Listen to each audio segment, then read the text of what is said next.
makes me want to lose myself in your arms.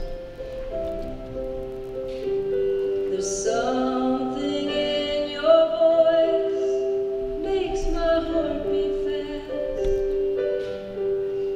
Hope this feeling lasts the rest of my life.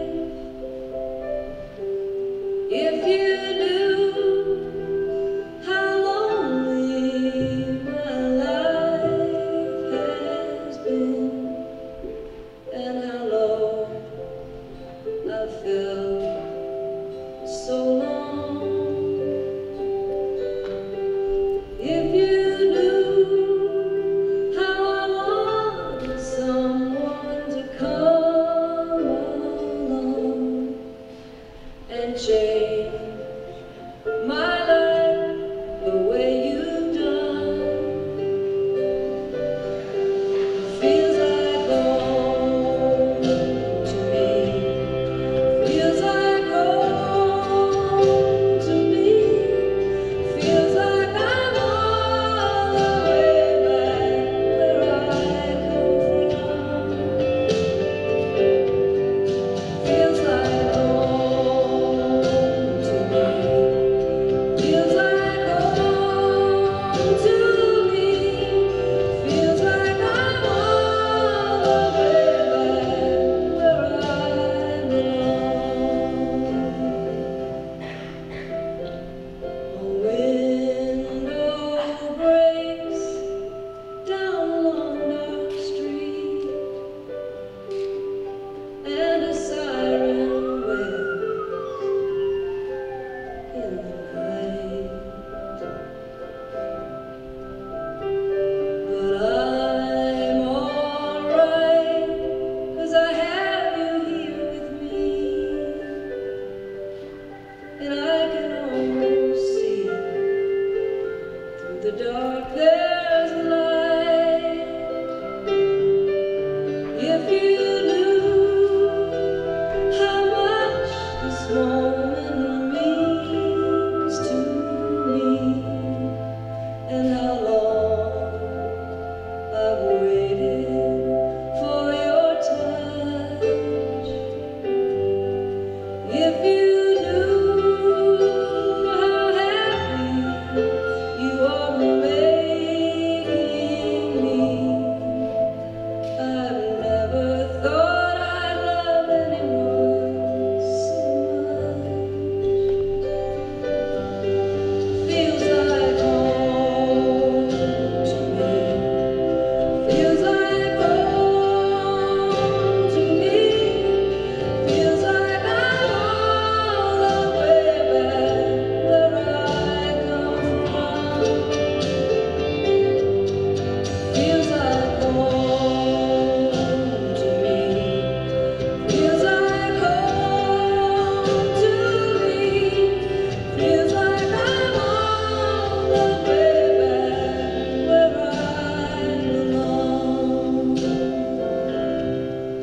Feels like I'm all the way back where I belong.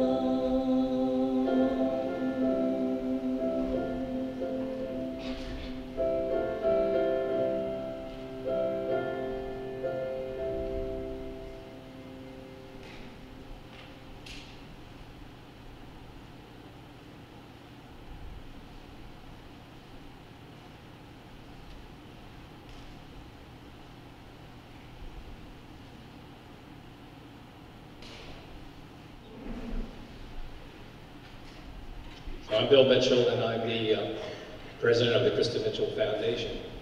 And you know from the video that you just saw that it's about a young woman, my daughter, Kristen. And you know from the video that she lost her life at the hands of her boyfriend. So let's try to get some idea as to why something like this can happen. You go all the way back to June 3rd of 2005, which for most of you in this room was a long, long time ago. But for some of us in this room, it feels like yesterday. It was a rainy Friday, and that evening I was driving my car. I had been at a restaurant with my parents. I was driving along, and I received a call from a woman who was a detective. And so that was really out of the blue, as you can imagine, for any of us. And she wanted to meet with me because she had to tell me something. And she wanted to meet at my home, where they had been a couple of times, but no one was there at that time. So I didn't really at first understand what was going on, and didn't necessarily believe that this person was a detective, since I had never gotten a call from a detective. So what I did was, I tried to think fast, and I picked a place that I thought would be pretty safe, which I thought would be maybe a giant supermarket. And I figured if it wasn't really who she said she was, and she said she was going to have other people there with her, that if I at least picked a place that was in public and something went down that was unfortunate for me, at least there might be witnesses, I guess. Anyway, it wasn't detective. So let me just back up again to that other picture. So anyway, that is the place. I took a picture soon after, but that's the place where I got what most people would refer to as a parent's worst nightmare, right there in front of that glorious Gatorade container. And the words that she used while she was standing there with another detective were words something to the effect of, "Mr. Mitchell, your daughter Kristen was murdered today by her boyfriend." Now, people often ask me, the obvious question was, had you ever met this boyfriend before that? And the answer is that I did, just once. And that was on her graduation day, which was May 14th of 2005. And these pictures were taken that day of her. Now that's the last day I actually ever saw her alive, and that's the day I met her boyfriend, who actually came to the graduation. She was 21 years old that day. She had just graduated. She had a job lined up with General Mills and was going to be working in the Philadelphia area. So she was kind of rolling. After the ceremony, we met the boyfriend, and my first impression of him, she was 21, he was about 6 years older than that. And my first impression of him, honestly, I'd never felt like this before, but my first impression was that I was intimidated by him a bit. And I had never felt like that before with anybody that she had ever dated. Now, maybe part of that was he was older than most, but it was a real feeling. And knowing what I know today, when I have those types of feelings, I usually look into them. This is someone my daughter was dating. I probably today, having learned what I've learned, I would have done a background check, or I would have looked into it even further, but I kind of trusted the situation, and that was that. So the big question is then, what happened between that day and June 3rd, which was only 20 days later? One of the things that we found out after she had died was that this guy had an extremely controlling personality. And I'm sure that, that somebody in this room, one of you, maybe many of you, have friends, or maybe you have some understanding of a controlling boyfriend somewhere. Somebody who's just a little over the top, and that type of thing. And all I can tell you is that what I have learned about this subject from talking with detectives, talking with prosecutors of cases, counselors, like some of the people here today, talking with other parents of murdered daughters, and what I've learned on my own through a very painful experience is that it all comes down to control. It's one person controlling another person. Oftentimes it's one person, believe it or not, controlling a whole bunch of people, but it's a control thing. It's what you call a control issue. But in this case, if it's a boyfriend or a girlfriend or whatever it is, could go either way. That's what it's really all about. And we'll talk more about that as we move along. It doesn't have to be a physically violent relationship. When you think of dating violence or domestic violence, you think of real live violence, but it can be also emotional violence. It can be economic violence. There's all kinds of things. The guy that we're talking about today, to a certain degree, had an emotional grip on Kristen, and I learned other girlfriends he had, but he had a manipulative personality and an emotional grip that would not quit. Now here's an example, and it was told to me by a woman who prosecuted our case. It's just something she grabbed out of the sky, but she said, here's just sort of an example of how somebody can try to control somebody. This may have happened to you, but let's say for a moment you're at Macy's. Let's say you're there with your friends or with your family, and a boyfriend, your boyfriend, gets in touch with you and maybe doesn't necessarily believe that's where you are. You might be with some other guy or whatever this guy's thinking. If he's got a controlling personality, he might feel like he needs proof. Might tell you to take a picture of the Macy's sign, send it to him right away. At that moment, you are under that person's control if you do what that person tells you to do. And of course, if you do that, I can guarantee you, you're going to be doing things like that constantly. Here's another example, but you're dating someone who's controlling, and that person will try to isolate you from your friends, and that person will eventually try to isolate you from friends and family and just about everybody else in your life. So it just keeps happening. Control feeds on more control. It might be like when Kristen was at the beach with her mother a couple of days after the graduation. And the boyfriend was calling and texting relentlessly. It's very clear that his plan was to interrupt every relationship she had in her life. It was all about him. It was all about keeping tabs on someone else, keeping the focus on him on the other hand, showering her with presents that we found out later he could not afford. And then he would use the fact that he did these types of things to gain more control. Maybe he would put her down. Maybe he would say she needed to lose weight. If she lost weight, which she did, and she didn't really need to, but if she lost some weight, then he would say things like, "Are you seeing somebody else?" About a year ago, this is probably one of the most, I think, interesting things about what I'll talk about, a young woman reached out to me. She was of particular interest because she was a young woman who dated the guy that killed my daughter prior to him dating my daughter.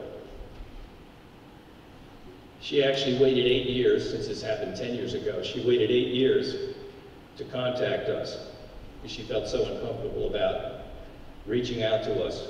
I think somewhere in there, there's survivor's guilt. Somebody thinking that maybe it should have been her instead of my daughter, and I don't feel that way, and I've told her that. So I think it's very interesting to hear what it's like to date a guy who eventually killed somebody who could have been you. Here's what she has to say. She wrote this to me just recently. She said, "I think if I could say anything about abuse, it would be that it starts off slow, and then before you know it, you are in an abusive relationship. I grew up as the only girl between two brothers. I was tough, and I could definitely hold my own. I was the first to say something when something was wrong, and I was always standing up for myself. I wouldn't," and these are her words, not sanctioned by the school system. Anyhow, she said, "I wouldn't take crap from anyone, ever. It was almost a joke. My girlfriends would always say, if there was a fight, they would just stand behind me and let me take care of it. It was this way in every aspect except when it came to him. I didn't even realize it was happening until I was already so far into it. He was a sweet talker. He showed me so much attention, it made me feel like a princess. He showered me with extravagant gifts, multiple designer handbags, diamond earrings, and just rings. After our first date, he sent me 24 roses at work.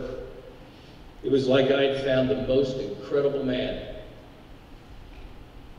It was good for a few months, but slowly the mental abuse started. He would say things like, you look so ugly in the morning. Or people always wonder why I'm with you. At first the comments were so random and few and far between that I would just figure he had a bad day or I must have misheard him. Or maybe he meant it some other way. Soon, though, it was pretty constant. He would say I was fat, that I wasn't pretty. Same types of things he would say to Kristen. It started to wear me down to the point where I was fully believing in what he said. Even now, more than 8 years later, I still believe some of the things he would say to me, even though I know in my heart they aren't true. He constantly accused me of cheating on him. I would have my phone on me at all times so he could check in with me. I felt nervous if I was out without him, because it was a guaranteed fight. He never hit me, but he did pin me up against the wall once, and that was as far as the physical abuse went. The mental abuse was brutal, though. He got in my head and wore me down to nothing. And when I eventually got out, I was a shell of who I was. My parents put me in therapy, but as I said, there are certain things I still haven't gotten back. This is like 10 years later. I still see the flaws that he used to point out. I don't think I will ever fully recover from what he did, but that doesn't mean I don't try my hardest every day. Mental and verbal abuse is just as bad as physical. I wish I knew at the time that I was being abused. That's what she wrote me. This young woman was fortunate to get out of that relationship alive, and today she's married and has 3 little boys. Ironically, my daughter, as I told you a couple of times, died on June 3rd, 2005. Not knowing that that was the case the next day, this woman was married to her current husband the next day. And she found out about what happened to Kristen the next day, the first day of her honeymoon, which wrecked the entire honeymoon. In fact, anyway, my daughter's boyfriend would even ask Kristen's friends if they liked him, and then he'd go to work on that. And then he would say things like, "If you like me, please tell Kristen." On the last day of her short life and the last email she ever wrote in her life, she wrote this to me. This is right from her email. "He was acting really jealous that I hung out with my friends all day. They are people who care about me that I want to keep far into the future. He didn't understand that and kept calling me all day. It was really annoying. And when I want to see or want to spend time with my friends, he can't seem to handle it. It is really hard to deal with someone who seems to be getting more and more controlling and not giving me space to be me." Now, I read that email in the morning of June 3rd. And then I wrote back to her and I said, in part, "Kristen, he needs to know what friends mean to you, and he needs to know where he stands with you." That's what I wrote, but I know that she never read it. Because her life, it ended hours earlier, 3 a.m., June 3rd. A few days after her wake and funeral and memorial services were complete, my wife and I drove to Philadelphia. We actually live outside of Baltimore. We drove to Philly, went into her apartment. It was the first opportunity after this horrific tragedy.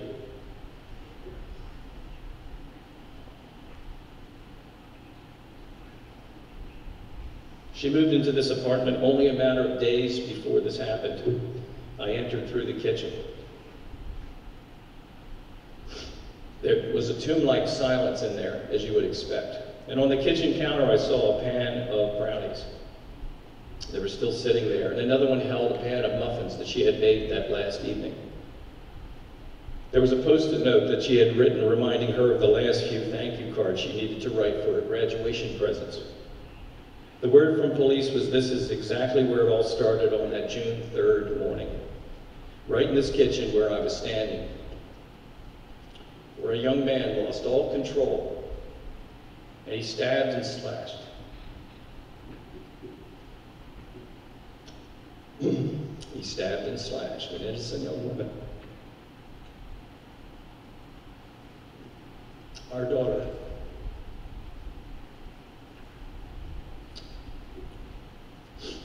No less than 55 times.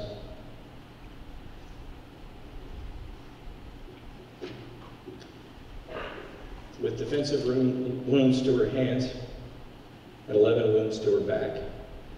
The detective said that they were received when she was trying to escape from him. But you have to understand, from somebody like this, there is no escape. Later in an interview with the guy, he said that he sat down after he had done this, and he did nothing for a couple of hours while she died.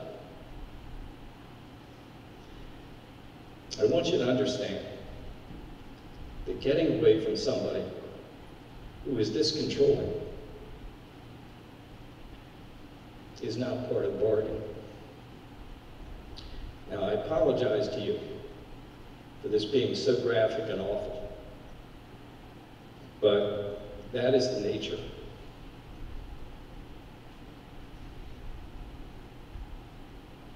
of this kind of a nightmare. Sometimes they're real. And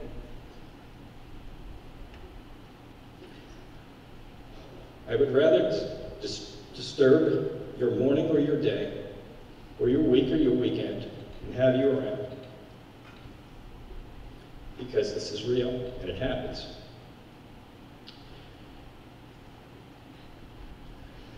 So how could this happen? There's an answer. She failed to recognize the warning signs that were all around her of the unhealthy relationship that she was in. She had a chance. She didn't know she did. She didn't realize that when you're really bothered by someone else's behavior, which she freely admitted in her last email, that things are possibly more serious and more dangerous than you could ever imagine. This is a picture of Kristen on the last day that her mother saw her alive, 2 days after that graduation, in Ocean City, Maryland, and again being interrupted by another call from the guy.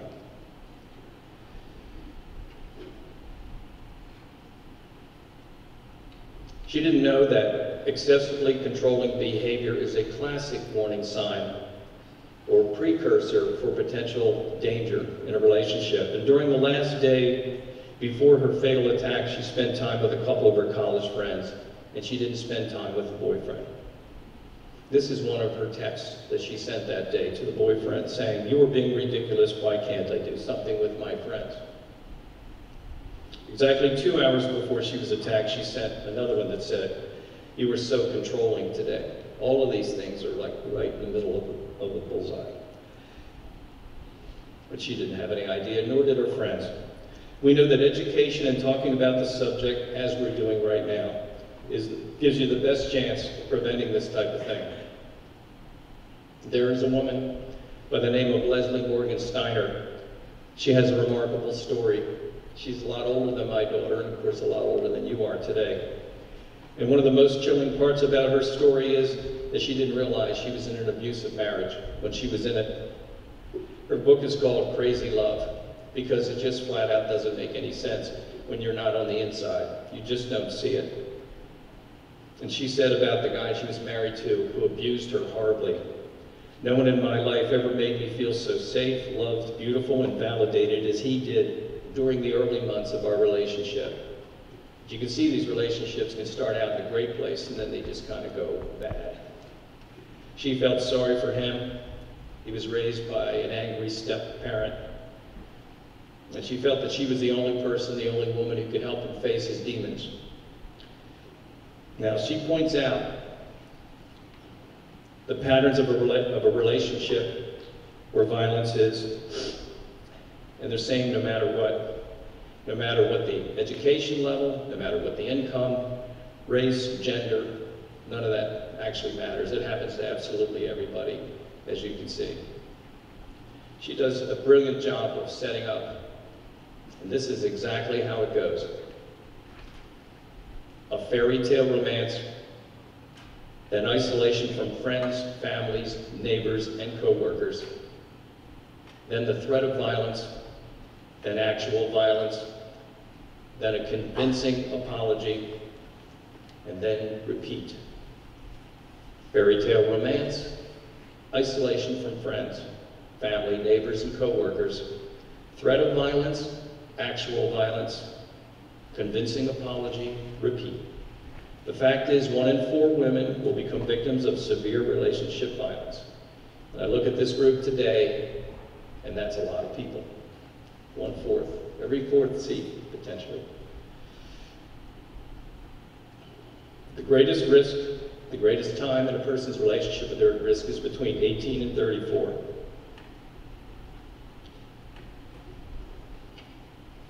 There was a woman who almost suffered the exact same thing, but she had learned from Kristen's story what to do, wrote these words.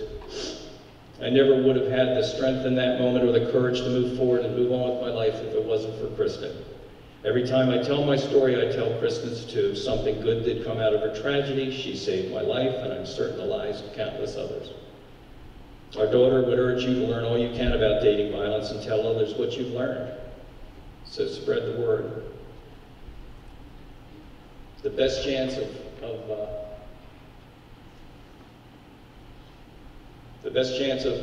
learning that is getting your hands on some warning signs. We brought some cards today. We may not have enough for this whole group, but they're definitely found online, and we can send more. I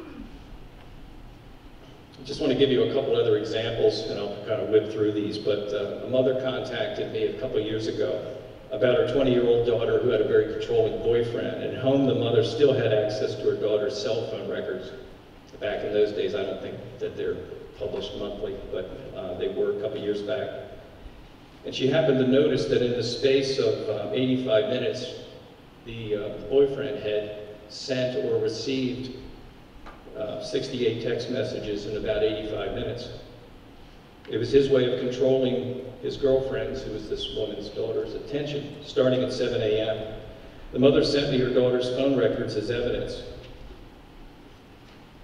So if you just do the math, it's one text message on average every minute and a quarter. Now, of course, it takes time to type them, and I know you guys type them fast. But in that time, you had to subtract out the time where the daughter was actually getting ready to go to her job at 20 or 21, whatever she was. She had to take a shower, things like that, so it was really less time. But anyhow, the mother asked me if I thought this seemed like a red flag, and I said it absolutely did. Now, she was already concerned about this guy, and that's why she was looking.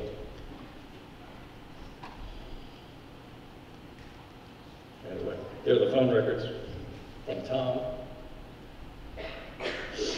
Another little story, which maybe you know similar ones. This one had to do with a young woman who emailed me about her younger sister. Her younger sister was 17. She'd been dating a guy for 2 years, but the relationship seemed unhealthy to the older sister. The boyfriend had a completely controlling personality, which you keep hearing over and over. He told his girlfriend that she acted at times as if her clothes were more important to her than he was.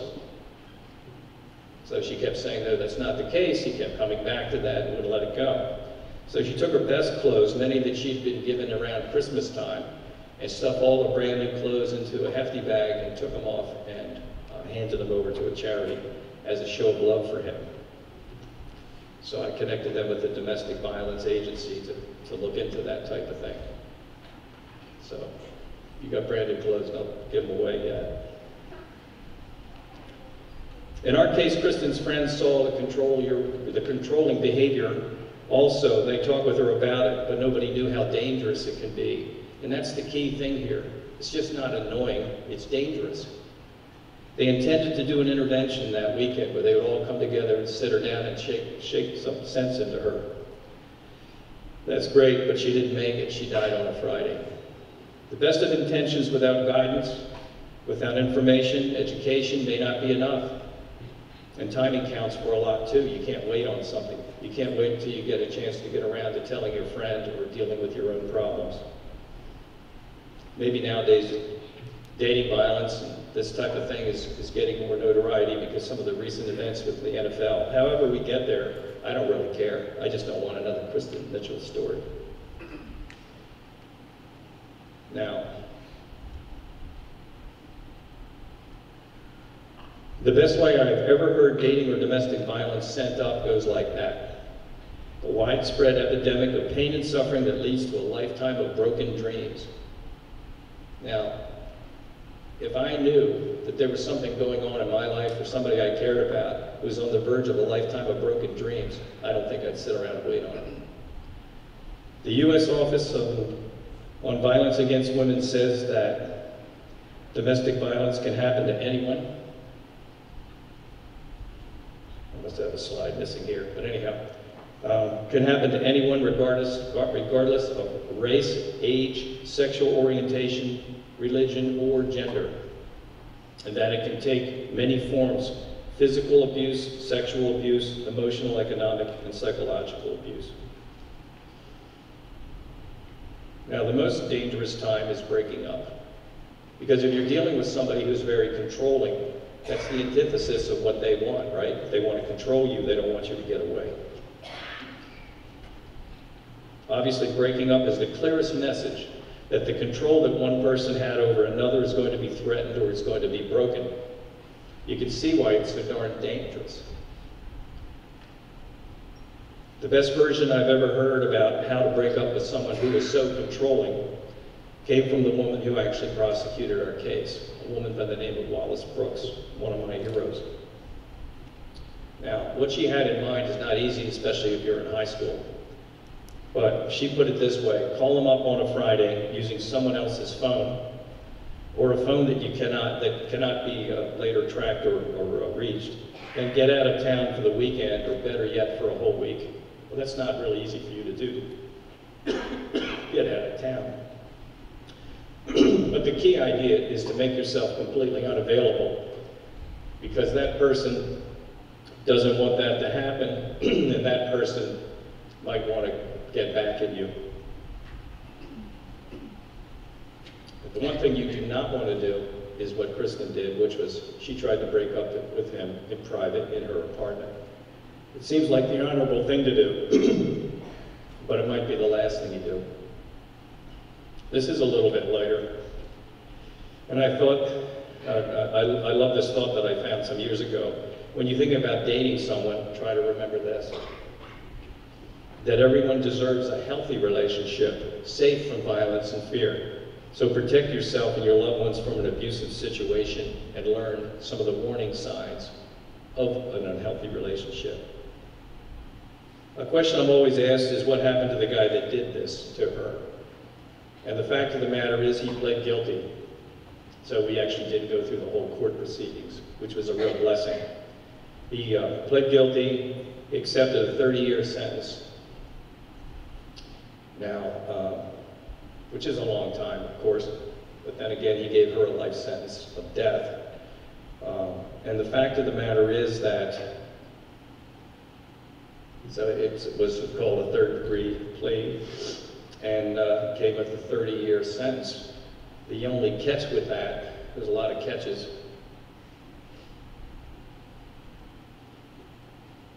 is that when you take a 30-year plea like that, if you behave yourself in prison, that you could be out in half that time. So he could actually be out on that date, right there, 5 years from now, basically.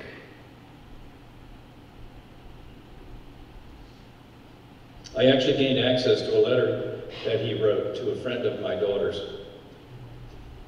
And that's a little picture of it. And he said words like this: I want you to know that I'm not an evil person. I am very sorry for taking your best friend away from you, for taking Kristen's only sister and causing a lifetime of pain to Kristen's parents and friends. I don't pretend to know all the pain I have caused. Well, I can assure you that he did cause a lot of pain, a lifetime of pain for a whole lot of people. I wish I could say that we're kind of moving on with the whole thing and we're healed and we're doing just great, things like that, all the Hollywood stuff. But it's really not true. I just think we're numb to it. I think every day is just as painful. It's just a little bit different. But it is a nightmare, and it's one you just don't wake up from. She was a young and innocent person. She was going to give a lot to society. She was very giving. She loved horses. She loved her friends, would do anything for them. And a lot of her friends were really damaged by this. The fact of the matter is, one murder can kill a lot of people. I want you to think of murder and things like this, doing things like this to other people, as a form of stealing. It's the most precious thing that you've been given, whether you believe in God or not. Somebody gave you your life. It's the most precious thing you have. You know, you can get another wallet. If you have a car, you can get another car, you can get another cell phone. But it's real tough to get another life. Believe me, innocent people are being injured emotionally and physically right as we speak because they're just not prepared. And the prevalence of dating violence is staggering. You hear some of the statistics, 1 in 4. I prefer not to go through all those. And the reason I don't is I think they get boring, and because I don't believe them. I believe it's worse. Because there are not that many people who are abused that go running off to somebody and say, put another toad on the wall there. These pictures were actually part of selfies that my daughter took with the camera she got on a graduation day. They were taken about 3 or 4 hours before she was killed. And I, through Photoshop, strung them all together. So from a parent standpoint, you feel good that your daughter at least had a laugh and a smile towards the end. She was in a religion class in her high school back in Baltimore. It was a class about life and religion. They got to talking about what you want people to do when you die. And someone recalled her saying, I'd want you to cry, but not forever. She had a great laugh, a great smile. I wish you could have met her, maybe through that video and some of these a little bit. This picture was also taken in the last week in her kitchen, same place where she was stabbed.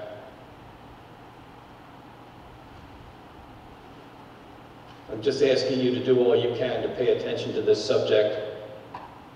It won't go away when this day goes away. Do your part to end dating violence. Wake up. Be aware that this actually happens to people, not just people like this guy up on the stage and his sad little story. It can happen to friends, your sister, your mother. It could happen to a family member, to your cousin, to you. This picture was taken by the guy that killed my daughter, by the way, but I use it anyway.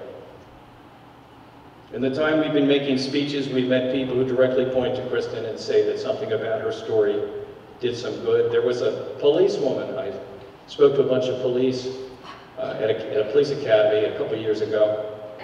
And there was a woman there in her 30s, probably late 30s, had this black police outfit on and all the guns and stuff.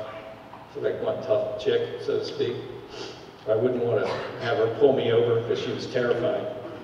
But anyway, after I gave the speech, she was talking to the woman who put on the speech that day, and someone else overheard her say, you know, this afternoon, around 2 o'clock, I was going to get with my boyfriend at my apartment. I was going to break up with him. And after seeing this speech, I'm not going to do that. I'm going to pick a restaurant, bring some of these other cops with me, and have them sit in the next booth, and then I'm going to break up, and then I'm going to get out of town for a week. That's a policewoman. Most of us in this room, including me, aren't that tough. I urge you to get a hold of some of the warning signs. Again, we brought some. If something doesn't feel right in a relationship, don't blow it off. It's real. If something feels odd, pay attention to it. You may not get a second chance. You may not get a do-over. Get information. Go to counselors in the school. Stick your neck out. Do it now. Call a hotline number. They're all over the place. You all know how to use the internet. You call a hotline number. It's anonymous. They're not going to ring you back and tell your mom and dad. It's helpful. Get help. Trust your feelings. Don't be late. And thanks for having me here today.